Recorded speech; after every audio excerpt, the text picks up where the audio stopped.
Good evening dear students. मु जनार्दन तुम देखुच Odia online education YouTube channel. Odia online education YouTube channel रे तुमको स्वागत। गतकाली क्लास रे आमे पढ़ी पोषण विषय। आज आम पढ़ा से पोषणर सब प्रकार भेद। तेबे चलतु क्लास आरंभ करवा। तेबे पोषण कौन काली जानी आज जाना पोषणर प्रकार। पोषण केते प्रकार? पोषण होउछि दुई प्रकार। कौन कौन? स्वभोजी पोषण एवं परभोजी पोषण। स्वभोजी पोषण कौन? स्वभोजी अर्थात जी स्वयं निजर खाद्य निजे प्रस्तुत कर पारतो ताको कहबा कौन? स्वभोजी। तबे स्वभोजी के माने प्रस्तुत करें? जो मान देहरे हरित लवक थिबो से माने निजर खाद्य निजे प्रस्तुत करें। जेपरिक उद्भिद जगत जो माने निज निजर खाद्य प्रस्तुत करिपारंती सेमानंकु स्वभोजी कुहा जाए। पत्र हरित थिबा समस्त उद्भिद नीर हरित शैवाल हेउछंती स्वभोजी।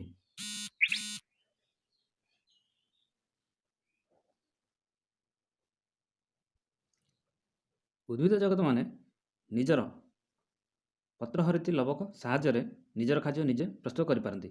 यही समस्त जीव सूर्यर आलोक शक्ति को उपयोग करी सबुज कणिकार उपस्थिति रे बा पत्र हरित कणिकार उपस्थिति रे अंगारकाम्ल वायुमंडल अंगारकाम्ल माटी तलु जल एवं सूर्य सूर्यरश्मि ग्रहण करी तीनोटी जाक मिसाई कौन प्रस्तुत करथांती ना श्वेतसार जहाँ को आम ग्लूकोज बा शर्करा भाव में जानी था। एवं से खाद्य को जी तो तैयारी करते से तो संपूर्ण रूपे खाई पारती ना कि खर्च करपारती से किसी संचय करती एवं से संचित खाद्य को कौन कह जाए ना मंडद कह जाए।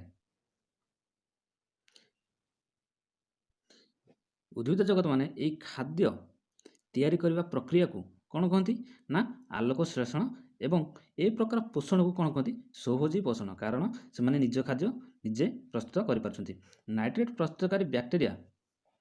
नाइट्रेट प्रस्तुतकारी बैक्टेरिया गंधक बैक्टेरिया परि केतक रसायन श्लेषण बैक्टेरिया एमाने सब अजैविक रासायनिक सोर्स मिलुथिबारु रासायनिक शक्ति आहरण करिथांती। एणु एहाकु रसायन श्लेषण कहा जाए। नाइट्रिफाइंग बैक्टेरिया माटी तलु कौन ग्रहण करे ना आमोनिया ग्रहण करे एवं वायुमंडल अम्लजान ग्रहण करी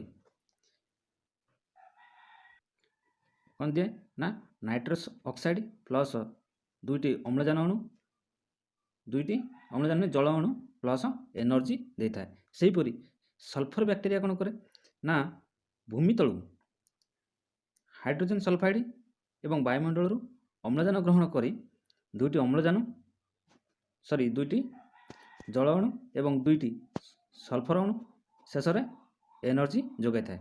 यह क्या द्वारा संभव होता है ना यह रसायन श्लेषण बैक्टेरिया द्वारा संभव होता है। ये तो गला स्वभोजी। तबे देखिए परभोजी। परभोजी मान कौन? परभोजी पर को बा अन्य को जी भोजन रूप में ग्रहण करुथबो बा अन्य को जी खाई निज जीवन बंचुथबो निजे बंचुथबो ताकू परभोजी कहा जिवो। जो जो माने निज खाद्य निजे प्रस्तुत करि न पारि पोषण पाई अन्य प्राणी बा उद्भिद उपर निर्भर करती सेमानकु परभोजी कहा जाए। समस्त प्राणी मलांग निर्मूली राफ्लेसिया आदि प्रत्येक परजीवी उद्भिद कवक एवं अधिकांश बैक्टेरिया परभोजी श्रेणी अंतर्भुक्त। तेज पे कौन जान जो जीव मैंने पर उपरे बा अन्य प्राणी बा उद्भिद उपर निर्भर करती से परभोजी कहवा। धर जाऊ मशा। मशा कौन?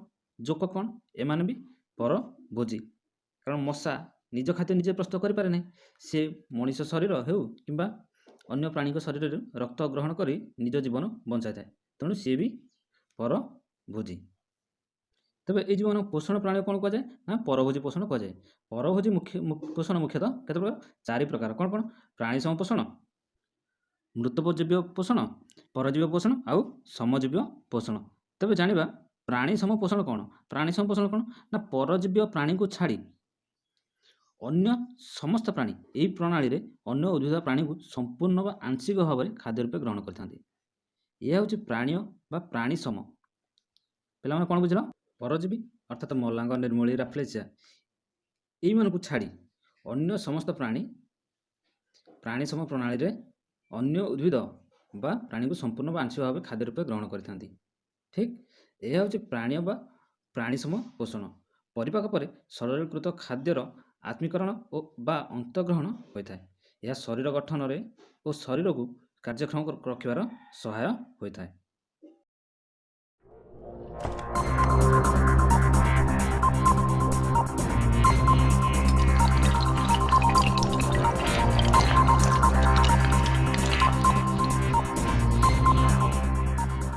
ଦ୍ୱିତୀୟରେ ହେଲା ମୃତୋପଜୀବ୍ୟ ପୋଷଣ। ଯେଉଁ ପରଭୋଜୀ ମୃତ, ଗଳିତ, ପଚାସଢ଼ା ଉଦ୍ଭିଦ ପ୍ରାଣୀରୁ ଖାଦ୍ୟ ସଂଗ୍ରହ କରି ନିଜର ପୁଷ୍ଟି ସାଧନ କରିଥାନ୍ତି ସେମାନଙ୍କୁ ମୃତୋପଜୀବୀ କୁହାଯାଏ।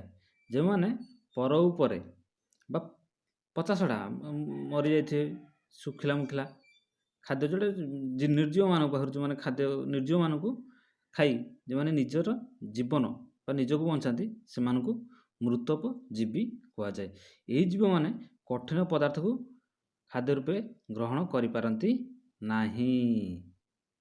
ଏଇଟା ହେଲା ମୁଖ୍ୟ କଥା, ଏକୁ ମନେ ରଖିଥିବ।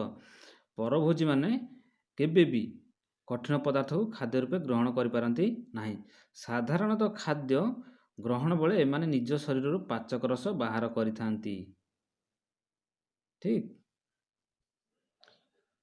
ବାହାର କରି କ'ଣ କରନ୍ତି ନା ଶରୀରର ବାହାରେ ହିଁ ଜଟିଳ ଖାଦ୍ୟକୁ ସରଳ ଖାଦ୍ୟରେ ପରିଣତ କରିନିଅନ୍ତି ଏବଂ ପରେ ସେ ସରଳୀକୃତ ଖାଦ୍ୟକୁ ଶରୀର ମଧ୍ୟକୁ ଶୋଷଣ କରି ଶରୀର ଗଠନରେ ବିନିଯୋଗ କରିଥାନ୍ତି। ତାର ଉଦାହରଣ କିଏ? ଛତୁ ଜାତୀୟ କବକ, ଇଷ୍ଟ, ବ୍ୟାକ୍ଟେରିଆ ଆଦି ଜୀବମାନଙ୍କରେ ଏହି ପୋଷଣ ଦେଖାଯାଏ ବା ଏଇମାନେ ହେଉଛନ୍ତି ତାହାର ଉଦାହରଣ। ଏମାନଙ୍କୁ କ'ଣ କୁହାଯାଏ? ଏମାନଙ୍କୁ କ'ଣ କୁହାଯାଏ? ପରଜୀବୀ ନ କହି କ'ଣ କହିବା? ମୃତୋପଜୀବୀ। ତେବେ ପୁଣି ତିନିରେ ଦେଖିବା ପରଜୀବ୍ୟ ପୋଷଣ। ଯେଉଁ ଜୀବମାନେ ଅନ୍ୟ ଜୀବନ୍ତ ଉଦ୍ଭିଦ ବା ପ୍ରାଣୀଙ୍କ ଶରୀର ଭିତରେ ବା ବାହାରେ ରହି ସେମାନଙ୍କଠାରୁ ଖାଦ୍ୟ ସଂଗ୍ରହ କରି ନିଜର ପୁଷ୍ଟି ସାଧନ କରନ୍ତି। ଯେଉଁ ଜୀବମାନେ କ'ଣ କରିବେ? କୌଣସି ଜୀବଜନ୍ତୁ ବଞ୍ଚିଛନ୍ତି ସେମାନଙ୍କ ଶରୀର ଭିତରେ ରହିବେ କିମ୍ବା ବାହାରେ ରହି ନିଜର ଖାଦ୍ୟ ଗ୍ରହଣ କରି ନିଜ ଜୀବନ ବଞ୍ଚେଇବେ, ସେମାନଙ୍କୁ କ'ଣ କହିବା? ପରଜୀବୀ। ଧରାଯାଉ ମଶା କ'ଣ କଲା? ଶରୀର ବାହାରେ ରହିଲା। ସେହିପରି ଯେଉଁ ଉଙ୍କୁଣି, ମଲାଙ୍ଗ ଏମାନେ ସବୁ ଶରୀର ବାହାରେ ରହି ନିଜର ଖାଦ୍ୟ ପ୍ରସ୍ତୁତ କଲେ, ତେଣୁ ସେମାନଙ୍କୁ କ'ଣ କୁହାଯିବ? ପରଜୀବୀ କୁହାଯିବ। ପରଜୀବୀ ମାନେ ଭୋଜଦାତା ବା ଯେଉଁମାନେ ସେମାନଙ୍କୁ ଖାଦ୍ୟ ଦେଇଥାନ୍ତି ଉଦ୍ଭିଦ ବା ପ୍ରାଣୀଙ୍କ ଠାରୁ ସରଳୀକୃତ ଖାଦ୍ୟ ସିଧାସଳଖ ଗ୍ରହଣ କରି ନିଜର ପୁଷ୍ଟି ସାଧନ କରିଥାନ୍ତି। ଏହାକୁ ପରଜୀବୀ ପୋଷଣ କୁହାଯାଏ। ପରଠାରୁ ନିଜର ଖାଦ୍ୟ ଗ୍ରହଣ କରିବା ପ୍ରକ୍ରିୟାକୁ କ'ଣ କୁହନ୍ତି? ପରଜୀବୀ ପୋଷଣ କହନ୍ତି। ଭୋଜଦାତାର ଆଶ୍ରୟରେ ରହି ପରଜୀବୀମାନେ ସାଧାରଣତଃ ତାର ଅନିଷ୍ଟ କରିଥାନ୍ତି। ଏହା ସତ କଥା। ଯାହା ଦେହରେ ରହିବ, ଧରାଯାଉ ଗୋରୁ ଦେହରେ ଟିଙ୍କ ଲାଗିଛି, ଟିଙ୍କଟା କ'ଣ କରିବ? ଗୋରୁ ଦେହରୁ ରକ୍ତ ଟାଣିବ। ରକ୍ତ ଟାଣିଲା ପରେ କ'ଣ ଗୋରୁ ଦେହଟା ସବୁବେଳେ ଭଲ ରହିବ? ସବୁ ସେ ରକ୍ତ ଟାଣି ସେ ସିନା ଗୋଟେ ଟିଙ୍କ ଥିବ, ଆଉ କିଛି ଦିନ ପରେ ଦେଖିବ ସେ ଗୋରୁ ଦେହରେ ବହୁତ ଗୁଡ଼ାଏ ଟିଙ୍କ ହୋଇଯାଇଛନ୍ତି। ଏତେ ଟିଙ୍କ ହୋଇଛି ଯେ ଲାଷ୍ଟକୁ ତା ରକ୍ତ ଶୋଷି ଆଣିବେ, ଶେଷରେ ଗୋରୁ ରୋଗିଣା ହୋଇଯିବ। କାରଣ ସେ ଟିଙ୍କ ମାନେ କ'ଣ କଲେ? ତା ଦେହରେ ଅନିଷ୍ଟ କଲେ ବା କ୍ଷତି କଲେ। ମଲାଙ୍ଗ, ନିର୍ମୂଳୀ, ରାଫ୍ଲେସିଆ ଆଦି ଉଦ୍ଭିଦ ପ୍ଲାଜମୋଡ଼ିୟମ, ଉଙ୍କୁଣି, ଜୋକ କେତେକ କୃମି ପରି ପ୍ରାଣୀ ପରଜୀବୀ ଅଟନ୍ତି। ଏହାକୁ ପିଲାମାନେ ମନେ ରଖିବ।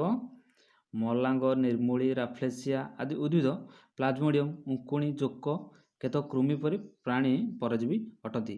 କେତେକ ଭୋଜଦାତାର ଶରୀରରେ ବା ଶରୀର ଭିତରେ ଯେଉଁମାନେ ରୁହନ୍ତି ତାଙ୍କୁ କ'ଣ କୁହନ୍ତି? ଅନ୍ତଃ ପରଜୀବୀ। ତାର ଉଦାହରଣ କଲେ ପ୍ଲାଜମୋଡ଼ିୟମ। ଆଉ କେତେକ ଅଛନ୍ତି ଶରୀର ବାହାରେ, ତାଙ୍କୁ କ'ଣ କୁହନ୍ତି? ବାହ୍ୟ ପରଜୀବୀ। ବାହ୍ୟ ପରଜୀବୀର ଉଦାହରଣ କ'ଣ ହେଲେ ନା ବାହ୍ୟ ପରଜୀବୀର ଉଦାହରଣ ହେଲେ ଉଙ୍କୁଣି, ଟିଙ୍କ, ମଲାଙ୍ଗ। ଠିକ୍। ତେବେ ଚତୁର୍ଥରେ ଦେଖିବା ସହଜୀବ୍ୟ ପୋଷଣ।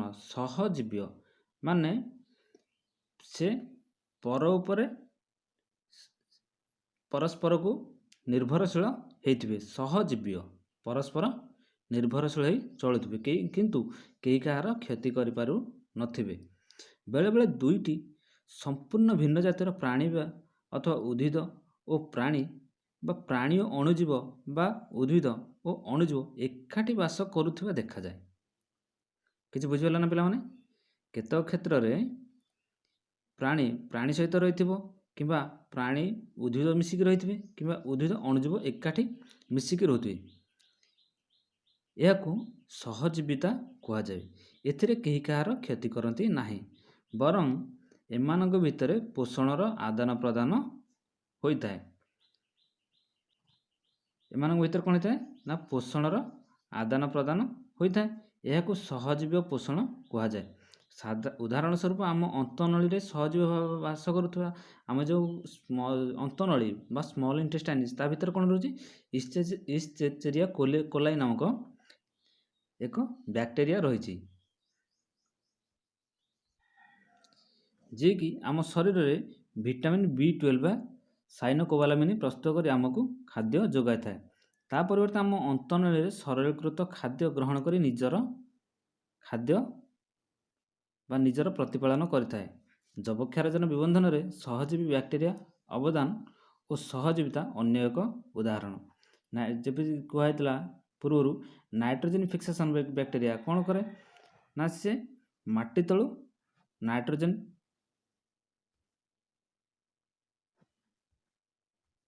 ଯେମିତି କୁହାଯାଇଥିଲା ବାୟୁମଣ୍ଡଳରୁ ନାଇଟ୍ରୋଜେନ୍ ଫିକ୍ସେସିଂ ବ୍ୟାକ୍ଟେରିଆ ବା ନାଇଟ୍ରେଟ୍ ପ୍ରସ୍ତୁତକାରୀ ବ୍ୟାକ୍ଟେରିଆ ବାୟୁମଣ୍ଡଳରୁ